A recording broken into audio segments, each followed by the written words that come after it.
Well, good evening, everyone. On behalf of Michelle and myself, welcome to the White House. This is truly one of our favorite nights of the year, and not just because of everyone who visits the White House. This group also usually wins Best Dressed Award. All of you look spectacular. I am a little disappointed that Carlos Santana wore one of his more conservative shirts this evening. Back in the day, you could see those things from space.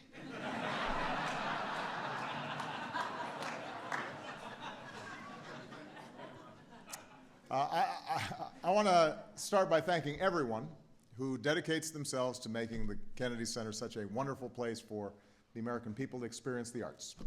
David Rubinstein, the Kennedy Center trustees, and of course Michael Kaiser, who will conclude 13 years of tremendous service as the president of the Kennedy Center next year.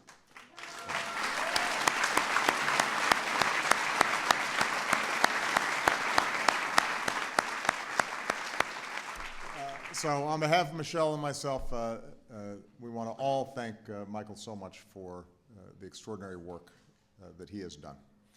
As always, this celebration wouldn't be what it is without the enthusiasm of the co-chair of the President's Committee on the Arts and the Humanities, George Stevens. George.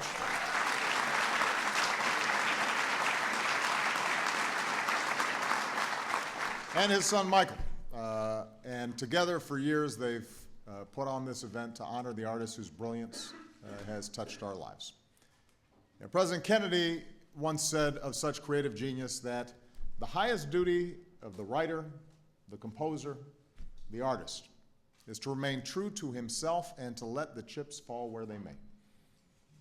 Now, that's easy to say when, as they do for these artists, the chips usually fall in your favor, whether at Woodstock or the Oscars or elite venues all over the world. But the fact is that the diverse group of extraordinary individuals we honor today haven't just proven themselves to be the best of the best. Despite all their success, all their fame, they've remained true to themselves and inspired the rest of us to do the same. Growing up in Harlem, Martina Arroyo's parents told her she could be and do anything. That was until she said that she wanted to be an opera singer. Her father, perhaps not fully appreciating the versatility required of an opera singer, said he didn't want his daughter to be like a can-can girl. In her neighborhood back then, opera was not the obvious career path. And there weren't a lot of opera singers who looked like her that she could look up to. But Martina had a dream she couldn't shake, so she auditioned relentlessly and jumped at any role she could get. Along the way, she earned money by teaching and working as a social worker in New York City. And when she got a call from the Metropolitan Opera asking her to fill in the lead for Aida, she was sure it was just a friend pulling her leg. It wasn't until they called back that she realized the request was real. And she just about fell over in shock. But in that breakout role, she won fans around the world, beloved for her tremendous voice and unparalleled grace. Martina has sung the great roles: Mozart's Donna Anna, Puccini's Madame Butterfly, Verdi's Lady Macbeth, and of course Aida. She's played the world's stages from Cincinnati to Paris to Israel. She's broken through barriers, broadening our notion of what magnificent artists look like and where they come from. And along the way, she's helped people of all ages, all over the world, discover the art form that she loves so deeply. For a lot of folks, it was Martina Arroyo who helped them see and hear and love the beauty and power of opera. And with her charitable foundation, she is nurturing the next generation of performers, smart, talented, driven, and joyous, just like her. For moving us with the power of her voice and empowering others to share theirs too, we honor Martina Arroyo.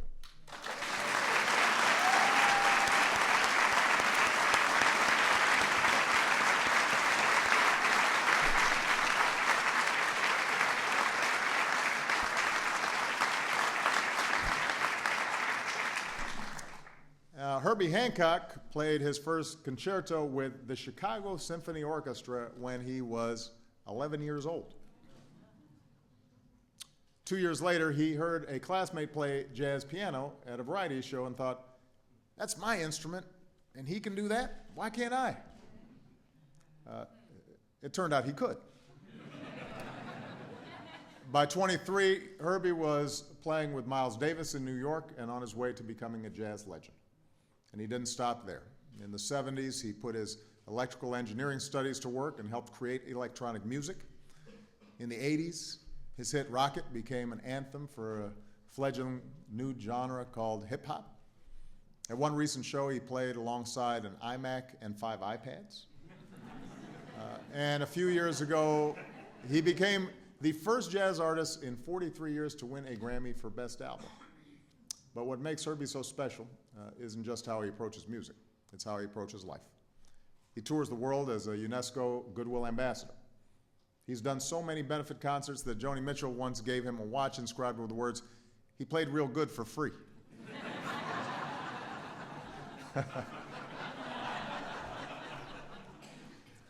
And we know this because he's played here for free a lot.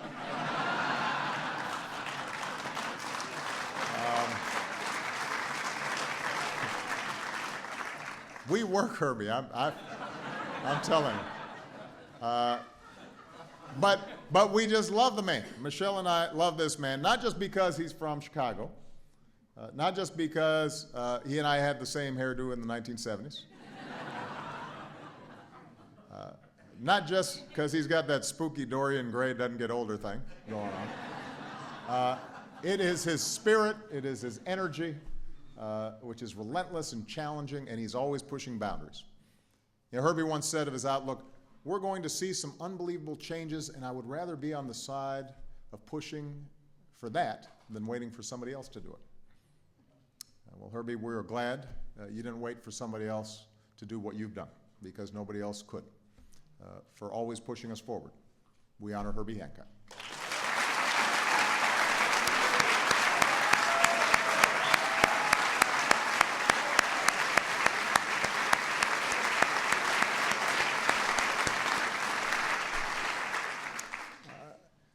When a 22-year-old Carlos Santana took the stage at Woodstock, few people outside his hometown of San Francisco knew who he was.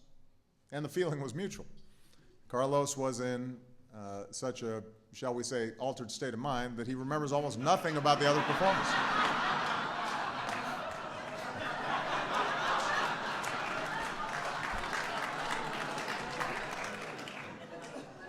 He thought the neck of his guitar was an electric snake.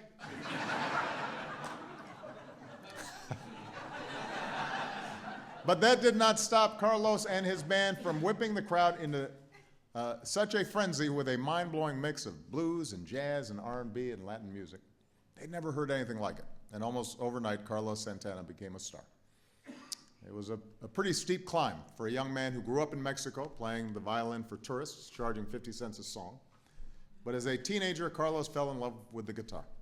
He developed a distinctive sound that has drawn admirers from Bob Dylan to Herbie Hancock. And he gave voice to a Latino community that had too often been invisible to too many Americans. You can cuss or you can pray with the guitar, Carlos says. He found a way to do both. And today with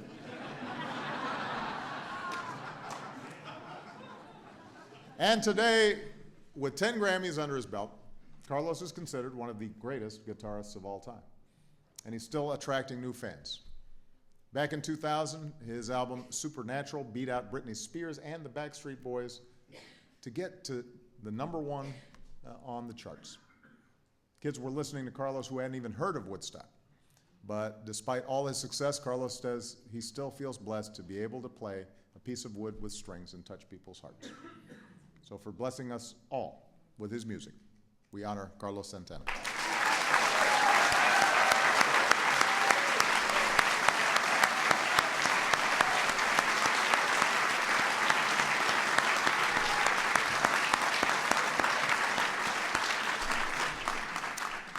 Now, when you first become president, one of the questions that people ask you is, what's really going on at Area 51?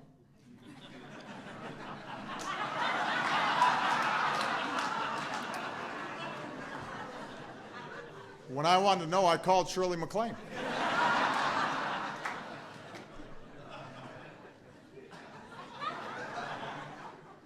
I think I just became the first president to ever publicly mention Area 51. How's that, Shirley? So,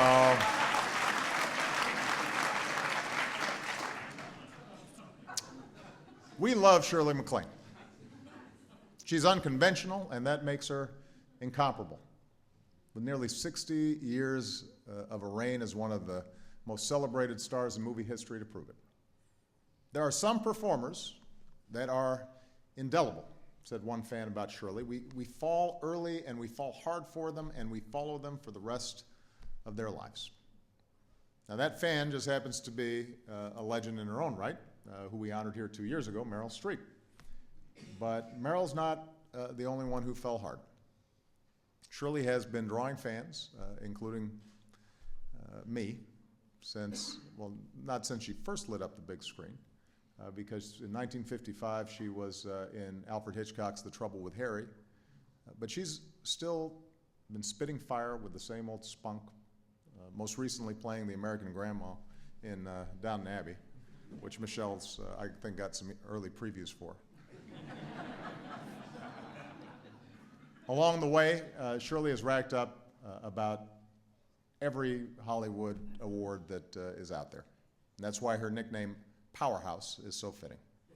The truth is, Shirley earned that nickname for hitting the most home runs on the boys' baseball team when she was a kid. But I'd say that it still works pretty well to describe her today. And that's because Shirley MacLaine's career isn't defined by a list of film roles and musical performances. Through raucous comedies and stirring dramas and spirited musicals, Shirley's been fearless, and she's been honest, and she's tackled complicated characters, and she's revealed a grittier, deeper truth in each one of those characters, giving every audience the experience of cinema at its best. It's a motto she has lived by. Don't be afraid to go out on a limb. That's where all the fruit is. For her risk-taking, for her theatrical brilliance, for her limitless capacity for wonder, we honor this American powerhouse, Ms. Shirley MacLaine.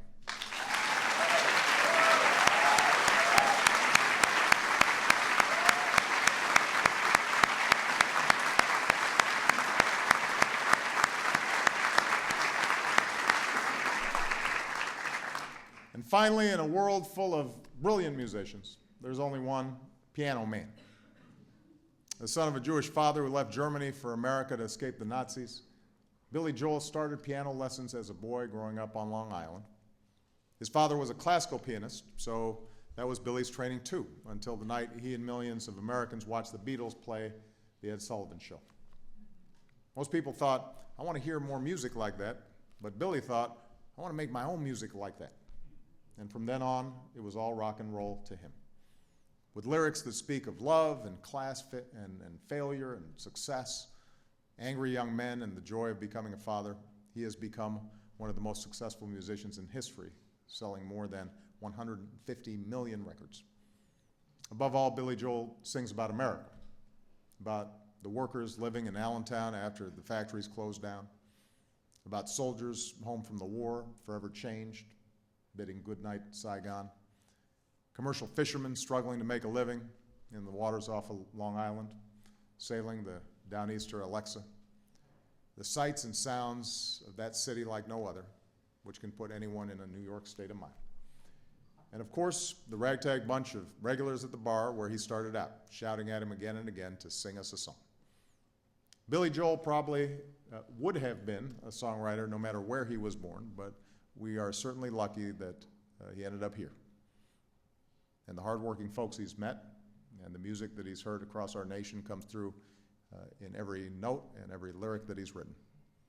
For an artist whose songs are sung around the world, but which are thoroughly, wonderfully American, we honor Billy Joel.